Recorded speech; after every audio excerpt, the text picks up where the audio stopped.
reka nongere ngusuzana ariko nguha n'ikaze uwe mukunzi wacu udahema kudukurikira umunsi ku munsi. Reka nkubwire ngo uri w'agaciro wamaze gukanda subscribe, nibutse nawe utari wayikora kubikora aka kanya kugira ngo buri gihe cyose duseye inkuru cyangwa se ikiganiro uzajya ubasha kukibona 5/5, bityo tubashe kubana mu makuru ndetse n'ibiganiro tugenda tunyuza hano kuri uyu muyoboro mugari wa Ukuri News TV.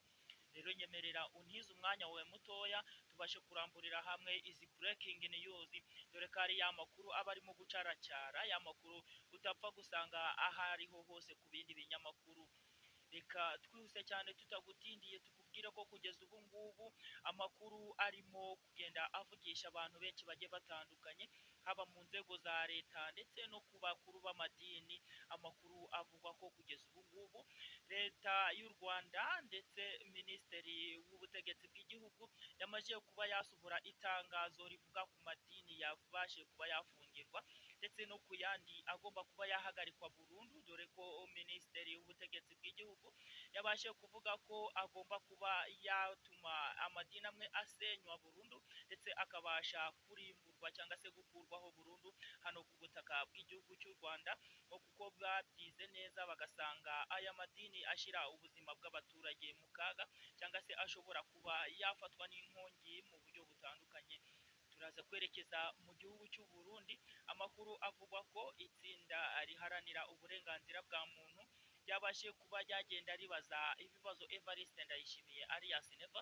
Mu bisubizo yashubije turaza kuba twamenya bimwe muri byo. Turaza kwerekeza hariya ku kibuga cy'umurwano muri Repubulika Iharanira Demokarasi ya Kongo, ndetse tunarebere hamwe amakuru avugwa ko kugeza ubu ngubu papa ibijyanye n'amadini ashobora kuba yabyinjiyemo mu buryo bwimbitse, dore ko iki kibazo cyabashe kuba kitavugwaho rumwe n'abayobozi bagiye batandukanye, haba hano mu gihugu cy'u Rwanda ndetse no mu mahanga.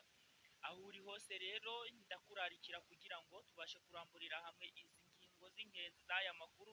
waba utuye hehe mu kindi gihugu, waba utuye mu gihugu cy'u Rwanda, ndakurarikira kugira ngo dufatanye kuramburira aya makuru.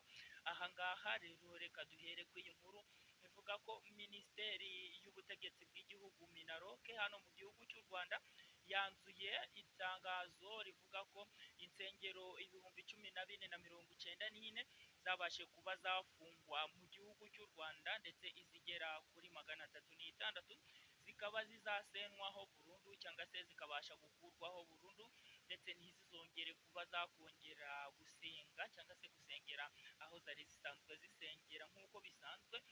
Iri tangazo rero minisiteri y'ubutegetsi bw'igihugu ikaba yarisohoye uyu munsi. Kugeza ubu ngubu abayobozi b'amadini ndetse n'abakuru b'amatorero n'abakirisitu muri rusange bakaba batewe impungenge n'uko bamwe mu basengera mu nsengero zavuzwe haruguru zigomba kuba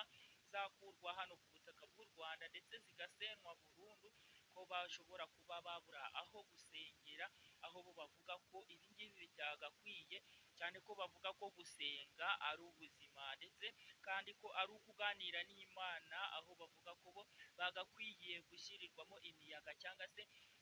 gukubita inkoni zamba ndetse bagakomeza kuba basenga mu buryo butandukanye. Minisiteri rero w'ubutegetsi bw'igihugu Musabyimana Jean Claude yumvikanye asohora itangazo rivuga ko insengero ibihumbi bigera kuri 14,094 zafunzwe zigomba kuvamo insengero zigera kuri 306, ndetse izo ngizo zikabasha kuba zakurwa ku butaka bw'u Rwanda. Mu minsi ishize niho hagiye humvikana amakuru avuga ko insengero zatangiye gufungwa, dore ko zimwe mu nsengero zisengera mu buvumo cyangwa se abasanzwe basengera mu buvumo ndetse n'abasanzwe basengera mu butayu ndetse no mu rutare, ahantu hateshyira ubuzima bw'abantu mu kaga, dore ko polisi y'igihugu cy'u Rwanda ifatanyijemo n'ingabo z'umutekano babashije kuba bahagenzura ndetse bakabasha kuba baburizamo ibi bikorwa byo kugenda basengera ahantu hateje ikibazo, dore ko n'insengero zari zisanzwe zikoze neza bazitegetse kugenda zishyiraho ibintu bigiye bitandukanye, aho minisiteri y'ubuzima yashyizeho amabwiriza agiye atandukanye nko gushyiraho amasawundi purufu ndetse no kuba bashaka amakizimyamwoto, ari nako bagomba kuba basiza amaparikingi n'ikibuga cyo kuba abaturage cyangwa se abakirisitu muri rusange bahungiramo mu gihe haba habaye inkongi y'umuriro. Iyi nkuru rero itaje kwakirwa neza n'abayobozi bagiye batandukanye, dore ko abasanzwe barwanya leta y'u Rwanda cyangwa se politike igihugu cy'u Rwanda kigenderaho bo batangiye kuvuga ko u Rwanda rushigikiye ubugizi bwa nabi ndetse ko ari akarengane bagenda bakorera abaturage mu buryo bugiye butandukanye. Nubwo bimeze gutya, hari bamwe mu bayobozi ndetse n'abagwizatunga cyangwa se abafite amafaranga cyangwa se n'abavuga rikijana batavuga kimwe na leta y'u Rwanda, batangiye kugenda bavuga ko leta y'u Rwanda ishyigikiye ubutinganyi ndetse n'ubugizi bwa nabi, aho barimo kuvuga ko u Rwanda rutigeze rufunga akabari na kamwe ndetse ko ari nta mutinganyi n'umwe wigeze kuba yagaragara ari mu gihome, ariko abasenga Imana cyangwa se abakirisitu muri rusange bakabasha kuba bagenda bafungirwa insengero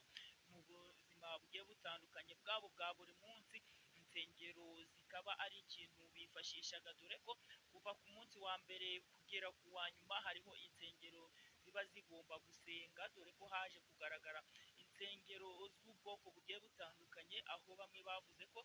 badakozwa ibikorwa bya leta cyane ko idini ryumvikanye mu matwi y'abanyarwanda mu minsi ishize. Umuriro wa pentekote, iri dini umuriro wa pentekote aho ryo ryashatse kunangira gufata icyemezo cyo kuba ryafunga itorero ryabo cyangwa se urusengero rwabo, aho bo bashatse kuba bakigaragambya cyangwa se kuba bakora igisa n'imyivuguturano kugira ngo leta y'igihugu cy'u Rwanda ishiremo imiyaga cyangwa se ibe yareba ukuntu yabahereza uburenganzira bwo gukomeza kuba basenga. Ariko leta y'igihugu cy'u Rwanda bitewe n'uko yo ikunda abaturage, ikabasha kuba yashyiraho amabwiriza ndetse ikanababwira ko batagomba kuba bakomeza gusenga mu gihe batari buzuza ibisabwa nk'uko byatangajwe na Minisiteri y'Ubutegetsi bw'Igihugu. Kugeza kuri ubu ngubu hari ibihugu bimwe na bimwe byatangiye kugenda byinjira cyangwa se byivanga muri politiki y'igihugu cy'u Rwanda, dore ko igihugu cy'u Rwanda gitangaza ko kugeza ubu ngubu abaturage b'igihugu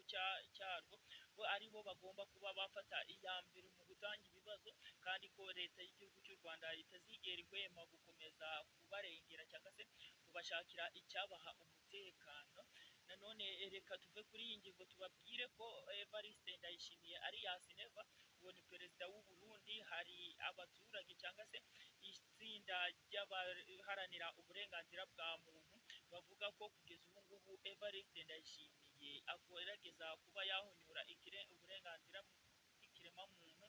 aho Evariste Ndayishimiye agenda ashinjwa ibyaha bigiye bitandukanye, dore ko bagaragaje inyandiko igaragaza ibyaha Evariste Ndayishimiye yagiye akorera abaturage cyangwa se abayobozi bagiye batandukanye, aho bagiye bamushinja kuba yakica bikomeye umujenerali witwa Sumahi Ibyara, nk'uko bitangazwa mu iri tangazo ry'aba ngaba cyangwa se ry'iri tsinda ry'abantu batavuga kimwe na leta ya kiriya gihugu cy'u Burundi. Reka tukubwire rero hano mu gihugu cya Repubulika Iharanira Demokarasi ya Kongo imirwano iracyakomeje, aho kugeza ubu ngubu umujenerali mukuru cyangwa se uhagarariye M23 FC Fleuve Congo yavuze ko agomba kuba yakora ibishoboka byose akabasha kuba yasubiza uwamubajije. Nta wundi yari arimo kuvuga Evariste Ndayishimiye mu minsi ishize yumvikanye avuga ko agomba kuba yafasha Kongo kuba yarimbura M23 ndetse uyu generali Lawrence Kanyuka ndetse na Sultani Makenga